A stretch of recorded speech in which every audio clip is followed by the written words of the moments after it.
So I did my PowerPoint on Ambrose Burnside. So birth, he was born in Liberty, Indiana on May 23rd of 1824. Before that, his father was a native to South Carolina, and he was a slave owner who then freed his slaves and moved to Liberty, Indiana. And that's where Ambrose was born. And then here's a picture of Liberty, Indiana. So this is Ambrose, but his childhood and education. So he was son of a court clerk and farmer. He spent his youth working as a tailor, and his mother passed away in 1841, which was then hard for him in school, they said. But his father hooked up an appointment for him, and he was then later accepted into the United States Military Academy at West Point in 1843, and then graduated in 1847. So family. He married Mary Richmond Bishop in Rhode Island on April 27th of 1852. The same year he was assigned to Fort Adams. Here's a picture of Fort Adams. And they had no children. She died before him. They were not married for long, and they were childless. So personality and admirable traits. So he was said to be very social and always have a smile on his face.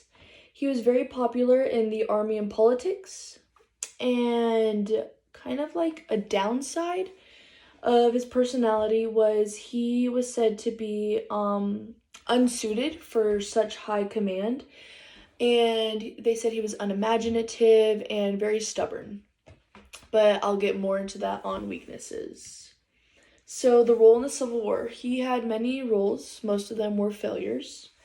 But Ambrose served as the Union general from 1861 to 1865. He led an expedition force in North Carolina. Burnside served during the Maryland campaign at the Battle of Antietam.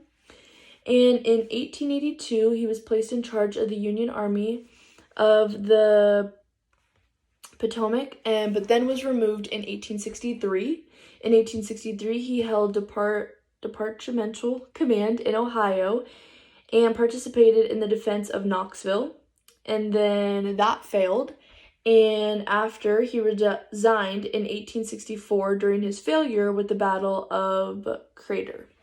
So like I said, many failures. Okay, so weaknesses. Like I said, they said he was very unimaginative, and I feel like in the line of military, you have to have imagination. I mean, especially during war.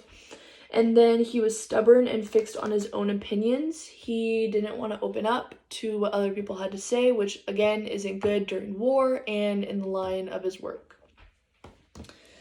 Okay, so what can you learn from Burnside? So I feel like you can learn many fundamentals that he had.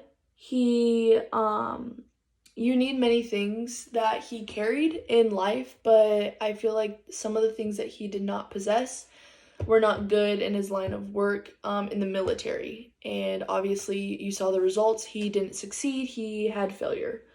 But I feel like he was a good man. And overall impression. So I think he was a good man. He has a few accomplishments throughout his lifetime. He also had many failures, like most people have. And I do not think he was a good military man, but after his line of work in the military, he became governor of Rhode Island, and then he was also elected a U.S. senator, and he was also the first president of the National Rifle Association. So I thought that was pretty cool. A quote from Ambrose Burnside was, "It is not death, therefore burdensome, but the fear of death." Ambrose Burnside. And he died in 1881 in Rhode Island. So yeah.